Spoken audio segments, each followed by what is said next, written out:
যেন দাঁড়াতে পারে এবং 15 দিন 20 দিন যাতে অ্যাটলিস্ট তারা আরো চলতে পারে সেজন্য আমরা 1 লক্ষ পরিবারকে 25 কেজির করে চাউলের বস্তা দেব। এখানে আমাদের লাগবে হলো 2500 টন। এর অর্ডার আমরা ইতিমধ্যে দিয়ে ফেলেছি, অর্থাৎ পারচেসিং হয়ে গেছে। আগামী 3 বা 4 তারিখ ইনশাআল্লাহ 3 তারিখে মাল ডেলিভারি পাবো, 4 তারিখ থেকে আমরা ডিস্ট্রিবিউশন শুরু করব। ফেনীর যে সমস্ত এলাকা শুকিয়ে গেছে সেই এলাকাগুলোতে বিশেষ করে।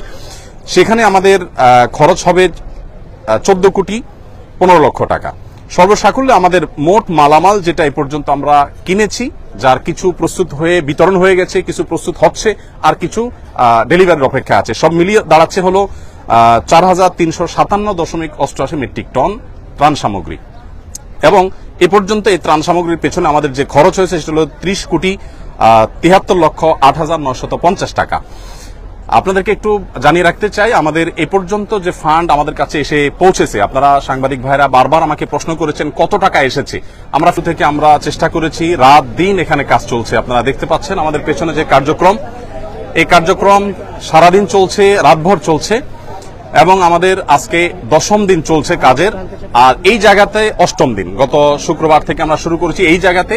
আর পুরো কার্যক্রম আমরা শুরু করেছি অনেক আগে থেকে। আপনি একটু মেহরবানি করে ওইদিকে একটু দাঁড়ান। পুরো কার্যক্রম আমাদের চলছে 10 দিন যাবত, আর এখানে আমাদের স্পেসিফিক কাজ চলছে 8ম দিনে। তো আমরা এই 8ম দিনে কোন জায়গায় দাঁড়িয়ে আছি, আপনারা যেহেতু এসেছেন আমরা আপনাদেরকে একটু আপডেট দিতে চাই। আমরা এই যাবৎ চাল কিনেছি, ত্রাণ সামগ্রী হিসাবে চাল কিনেছি আমরা 998 মেট্রিক টন, যেটাতে আমাদের খরচ হয়েছে 5,55,80,000 টাকা। আমাদের ডাল কেনা হয়েছে 200 মেট্রিক টন, যেটাতে খরচ হয়েছে 2 কোটি 3,60,000 টাকা।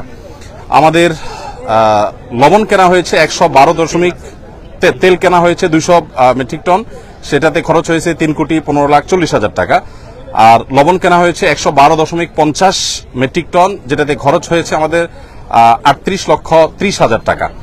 এবং আমাদের খেজুর কেনা হয়েছে 120 মেট্রিক টন, যেখানে খরচ হয়েছে আমাদের 4,60,50,000 টাকা। আর সুগার অর্থাৎ চিনি কেনা হয়েছে 20 টন, সেখানে খরচ হয়েছে আমাদের 23,91,200 টাকা। চিড়া কেনা হয়েছে 40 টন, সেখানে খরচ হয়েছে আমাদের 22,51,000 টাকা। এবং পানি কেনা হয়েছে 100 টন, যেখানে খরচ হয়েছে আমাদের 9 লক্ষ টাকা।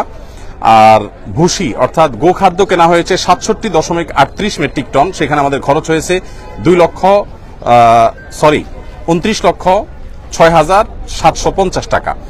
সর্বসাকুল্যে আমাদের মালামাল কেনা হয়েছে 1,857 মেট্রিক টন ত্রাণ সামগ্রী কেনা হয়েছে এই পর্যন্ত, যেখানে খরচ হয়েছে 16,58,08,950 টাকা। আর আমরা পানি একটু শুকিয়ে গেলে, বন্যার পানি একটু শুকানো শুরু করলে 1 লক্ষ পরিবারকে 25 কেজি করে চাউল দেব ইনশাআল্লাহ। কারণ আমরা জানি যে বন্যার পানি শুকিয়ে গেলেই কিন্তু মানুষের কষ্ট শেষ হওয়া নয়, বরং অনেক কষ্ট তখন শুরু হয় নতুন করে। বিশেষ করে যারা ছোট ছোট ব্যবসার উপরে ডিপেন্ডেন্ট ছিল, সেগুলো শেষ হয়ে গেছে, তারা নতুন করে দাঁড়াতে আরো সময় লাগবে। তার ফিগারটা এক্সাক্ট আপনাদেরকে বলতে পারিনি। গতকাল অর্থাৎ বৃহস্পতিবার একেবারে অফিস শেষে আমাদের কাছে যে আপডেট এসেছে আমাদের অ্যাকাউন্টস থেকে, সেটা হলো আল্লাহ তাআলার অশেষ অনুগ্রহে, সাধারণ মানুষের আস্থায় আমাদের ত্রাণ তহবিলের টাকা 100 কোটি ছাড়িয়েছে। অর্থাৎ 100 কোটির বেশি ফান্ড আমাদের কাছে চলে এসেছে। এই ফান্ডটা আমরা কিভাবে খরচ করব আপনাদেরকে একটু আমরা জানিয়ে রাখতে চাই, আপনাদের মাধ্যমে মানুষকে আমরা জানিয়ে রাখতে চাই। প্রথমত একটু বলে রাখি, আসুন্নাহ ফাউন্ডেশনের সমস্ত প্রজেক্টগুলো বাস্তবায়ন করার আগে আমরা পাবলিকলি ঘোষণা করে বেনিফিশিয়ারি নির্বাচন করি, যাতে কোনো প্রকার পার্সিয়ালিটি না হয়, প্রত্যেকে যেন সমানভাবে পায়, ধর্ম বর্ণ নির্বিশেষে যেন সবাই সুযোগ সুবিধা পায়, সেজন্য আমরা বিশেষভাবে মনোযোগ রাখি। আর আমাদের প্রজেক্ট বাস্তবায়ন শেষে আমাদের প্রত্যেকটা টাকার হিসাব পাই পাই করে আমরা সোশ্যাল মিডিয়ার উন্মুক্ত প্ল্যাটফর্মে দিয়ে থাকি। আমরা 2022-এর বন্যায় অর্থাৎ সিলেটের বন্যায় 18 কোটি টাকার কাজ করেছিলাম, তার প্রতিটি টাকার হিসাব আমরা সোশ্যাল মিডিয়াতে দিয়েছিলাম। তেল কোন কোম্পানির কত টাকায় কিনেছি, আমরা কি পরিমাণ কিনেছি, লবণ, চাল, প্রত্যেকটা জিনিস আমরা ডিটেল এভাবে দিয়ে থাকি। তো এবারও ইনশাআল্লাহ তার ব্যতিক্রম হবে না, প্রত্যেকটা টাকার হিসাব আমরা যথারীতি ইনশাআল্লাহ যথাসময়ে দেব আল্লাহ চাহেন তো। হ্যাঁ, আচ্ছা, হ্যাঁ, এটা এখানে তো আপনার আমরা মৌলিক হিসাবটা দিয়েছি, এটার ডিটেইল একটু একটু করে প্রতি লিটারের দাম কত পড়েছে সেগুলো ইনশাআল্লাহ ডিটেইল আমরা একেবারে চার্ট আকারে সোশ্যাল মিডিয়াতে আমাদের ভেরিফাইড ফেসবুক পেজ আমরা দিয়ে দিব। এখনো পর্যন্ত আমাদের এখানে ত্রাণবাহী 80টি গাড়ি গত কয়েকদিন আমাদের স্পটে পৌঁছেছে। আবার সেনাবাহিনীর মাধ্যমে আমরা অনেকগুলো কাভার্ড ভ্যান হস্তান্তর করে দুর্গম এলাকাগুলোতে তাদের মাধ্যমে বিতরণ করেছি আমরা। আজকে আমাদের এখানে যে কাজ চলছে, আজকে আমাদের এখানে সকাল থেকে জোহরের আগ পর্যন্ত 8টা কাভার্ড ভ্যান ফিল আপ হয়ে চলে গেছে এবং আজকে সর্বসাকুল্য আমাদের 23টা কাভার্ড ভ্যান ইনশাআল্লাহ ভরবে। এখানে যে কাভার্ড ভ্যানগুলো আছে এগুলো মাল আনলোড হওয়ার পর আবার লোড হওয়া শুরু হবে। একদিক থেকে আনলোড হয় আর দিক থেকে লোড হয়। এখানে প্রতিদিন 2 থেকে 2,500 মানুষ কাজ করছে, সবাই স্বতঃস্ফূর্তভাবে কাজ করছে। এখানে ঢাকা ইউনিভার্সিটির সম্মানিত প্রফেসর, সিনিয়র প্রফেসর আছেন, কাজ করছেন, আমি চিনি ব্যক্তিগতভাবে। এখানে বাংলাদেশ সেনাবাহিনীর কর্মরত ব্যক্তিবর্গ, সদস্যগণ তারা আছেন, কাজ করছেন ছুটির দিনে। আবার এখানে কয়েকজন হিন্দু ধর্মাবলম্বী ভাইয়েরা কাজ করছেন এবং আমাদের আজকে দুপুরের খাবার ছিল বিরিয়ানি। তাদের জন্য আমরা আলাদা খাবার প্রস্তুত করেছি, যেহেতু আমরা জানি আমাদের হিন্দু ধর্মাবলম্বী ভাইরা গরু গোশত খান না, তাদের উপযোগী খাবার আমরা প্রস্তুত করেছি এবং তারাও কিন্তু এখানে শ্রম দিচ্ছে। আমাদের একজন অটো রিক্সা চালকের সন্ধান আজকে আমরা জানতে পেলাম যে তারা থেকে আমাদের ইউনাইটেড ইউনিভার্সিটি ওই জায়গা থেকে এইখানে কেউ ত্রাণের কাজে আসছে বললেই তাদেরকে ফ্রি তিনি আনা নেওয়া করছেন। তিনি আমাদেরকে বলেনও নাই, প্রকাশও করতে চান না, কিন্তু সামহাও আমরা জেনে গেছি। তো স্বতঃস্ফূর্ততা কতভাবে হতে পারে, কত ধরনের হতে পারে, সেটা আসলে আমরা আপনাদেরকে মানে বলে বুঝাতে পারবো না যে মানুষ কতভাবে স্বতঃস্ফূর্তভাবে কাজ করতে পারে এখানে, সেটা এখানে চলছে।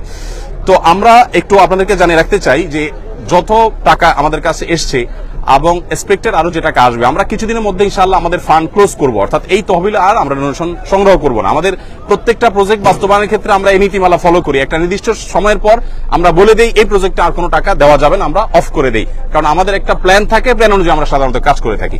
তো এবারে আমরা যেটা আশা করছি, যেটা করব, সেটা হলো খাদ্যে ইতিমধ্যে আমরা 30 কোটি 73 লাখ টাকা খরচ করেছি, যেটার মধ্যে 2500 মেট্রিক টন চাল আমরা 4 তারিখ থেকে বিতরণ শুরু করব।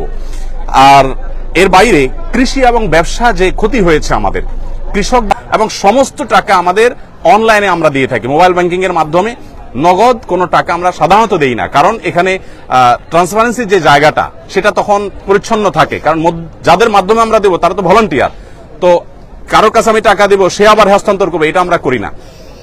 আমাদের যে বেনিফিশিয়ারি তাদের যে ডিটেল, সেই ডিটেল পাওয়ার পর আমরা সেই ডিটেল অনুযায়ী তাদের কাছে আমরা পাঠিয়ে দিব অনলাইনে মোবাইল ব্যাংকিং এর মাধ্যমে। তাহলে কৃষি এবং ব্যবসায় 30 কোটি এবং গৃহ নির্মাণে 30 কোটি এবং শিক্ষায় 20 কোটি টাকা আমরা খরচ করার সিদ্ধান্ত নিয়েছি। কারণ আপনারা জানেন শিক্ষার খাতে আমাদের প্রচুর ক্ষতি হয়েছে, বিশেষ করে আমাদের যে সমস্ত শিশুরা, অনেকের আপনার বই পুস্তক নষ্ট হয়ে গেছে, পড়ালেখা পিছিয়ে গেছে, তাদেরকে আমরা স্বেচ্ছাসেবীদের মাধ্যমে কিভাবে পিছিয়ে পড়েছে তাদেরকে উদ্ধার করার, সেজন্য আমরা কাজ করব। আরেকটা জায়গা আমরা কাজ করব, সেটা হলো যে বন্যা যাতে প্রকোপ কমিয়ে আনা যায়, সেজন্য সুদূর প্রসারী প্ল্যান কিভাবে করা যায়, আমরা অনেকগুলো পরিকল্পনা মাথায় রেখেছি, এখনো চূড়ান্ত করি নাই। সেটা নিয়ে আমরা কাজ করব যে কিভাবে বন্যায় দুর্গতি কমানো যায়। আমরা শুধু ত্রাণ দিলাম সেটাই নয়, বন্যার পানি যাতে নেমে যাওয়ার রাস্তাগুলো পরিচ্ছন্ন থাকে, খালগুলো যাতে পরিষ্কার থাকে। বিশেষ করে এটা সরকারের যারা সংশ্লিষ্ট দায়িত্ব আছেন তারা দেখবেন, নোয়াখালী, চৌমুহনী, লক্ষ্মীপুর এই এলাকাটাতে রাস্তার ধারে যে বড় খাল চলে আসছে, আপনারা জেনে থাকবেন, আমি ওই এলাকার ছেলে, আমি ছোটবেলা থেকে এই খালগুলোকে দেখেছি, এগুলো দখল হয়ে আছে, অর্থাৎ দখলদাররা দখল করে আছে এবং এগুলো নাব্যতা হারিয়ে ফেলেছে, যার কারণে এই যে বন্যার পানি এটা নেমে যাওয়ার জন্য মিনিমাম যে খাল প্রয়োজন সেটা পর্যন্ত নাই, যার কারণে দুর্দশা আজকে চরম অবস্থায় পৌঁছেছে। আমরা যদি চাই যে প্রতি বছর এরকম ত্রাণ নিয়ে আমরা দৌড়াবো না বা দৌড়াতে হবে না, এটা যদি চাই তাহলে এই খালগুলো আমাদেরকে খনন করতে হবে এবং এগুলো নাব্যতা ফিরিয়ে আনতে হবে, এগুলো দখলমুক্ত করতে হবে। এটা বাংলাদেশ সরকারের কাজ। আমাদের যদি এখানে কোনো অংশগ্রহণ করার সুযোগ থাকে, আসন্ন ফাউন্ডেশন সম্পূর্ণ প্রস্তুত যে আমাদের ভলান্টিয়ার টিম নিয়ে, আমাদের ক্ষুদ্র ফান্ড নিয়ে আমরা ঝাঁপিয়ে পড়বো, যাতে করে প্রতি বছর বন্যা হলে আমরা ত্রাণ নিয়ে যেতে না হয় এবং বন্যা যাতে খুব বেশি দীর্ঘস্থায়ী না হয়। ফেনী, নোয়াখালী, লক্ষ্মীপুর আমি নিজে গিয়েছি, অনেক এলাকা আছে যেখানে পানি ঠায় দাঁড়িয়ে আছে, নামার কোনো নামগন্ধ নেই, 1 সপ্তাহ 10 দিন 15 দিন পর্যন্ত পড়ে আছে। তো সেটা যেন না হয় সেজন্য আমরা চেষ্টা করছি। ফাউন্ডেশন থেকে আমরা বিশেষ কিছু উদ্যোগ নিয়েছি, যে সমস্ত জায়গায় মোবাইল চার্জ দিতে পারছে না আমার বিদ্যুতের অভাবে, আমরা ভাসমান জেনারেটর এবং চার্জিং স্টেশন নিয়ে যাচ্ছি বিভিন্ন আশ্রয় কেন্দ্রে। দেখা যায় যে কলার ভেলায় করে কিংবা কোনো টায়ারে করে আমরা জেনারেটর নিয়ে যাচ্ছি। ইউনাইটেড ইউনিভার্সিটির এবং ইস্ট ইউনিভার্সিটি স্টুডেন্টরা অনেকে আমাদেরকে জেনারেটর দিয়েছে, এসিআই আমাদেরকে কিছু জেনারেটর দিয়েছে, আমরা নিজেরা কিছু জেনারেটর ভাড়া নিয়েছি। এগুলো দিয়ে আমরা আশ্রয় কেন্দ্রে একসাথে 30-40টা মোবাইল চার্জ দিতে পারছি। তারা 7 দিন 8 দিন পরিবারের সাথে যোগাযোগ করতে পারছেন না, এবং সেই সাথে জেনারেটর দিয়ে আমরা অনেক বাড়িতে পানি তুলতে পারছেন না বিদ্যুৎ না থাকার কারণে। তাদের আপনার স্যানিটেশন সিস্টেম ভেঙে পড়েছে, তাদের ওয়াশরুমগুলোতে পানি নাই, তাদের খাবার পানি নাই। তো আমরা এক্ষেত্রেও ভাসমান জেনারেটর নিয়ে বাড়ি বাড়ি গিয়ে আমাদের ভলান্টিয়াররা তারা তাদের মোটর চালু করে পানি ট্যাঙ্কিতে ভরার ব্যবস্থা করছেন। এর বাইরে আমাদের এখান থেকে যে বড় কাভার্ড ভ্যানে মালগুলো যায়, সেখানে ছোট ছোট অনেকগুলো পিকআপে করে মালগুলো একটা পর্যায়ে চলে যায়, তারপর আবার অনেকগুলো ট্রলারে করে বা ছোট ছোট নৌকা করে ভাগ ভাগ হয়ে দূর দূরান্ত এলাকাগুলোতে চলে যায়। দুর্গম এলাকাতে সাধারণত ত্রাণ দেই আমরা, রাস্তার ধারে শহরে সাধারণত ত্রাণ দেই না।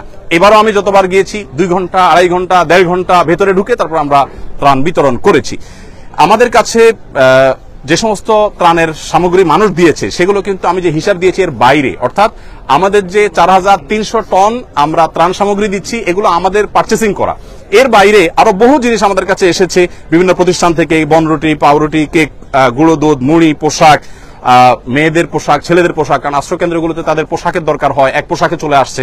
তারপরে বাচ্চাদের জন্য তাদের উপযোগী খাবার, মেয়েদের জন্য আপনার স্যানিটারি ন্যাপকিন, তারপর বিভিন্ন সাইজের পানির বোতল, জেনারেটর, রেডি প্যাকেজ, তারপরে লবণ, পানি, বিস্কিট, গুঁড়া দুধ, লুঙ্গি, চাল, সাবান, সুজি, বিস্কিট, স্যালাইন, এ জাতীয় অনেক জিনিস এসেছে যেগুলো বিভিন্ন প্রতিষ্ঠান দিয়েছে, সেগুলোর সাথে সাথে আমরা পাঠিয়ে দিয়েছি।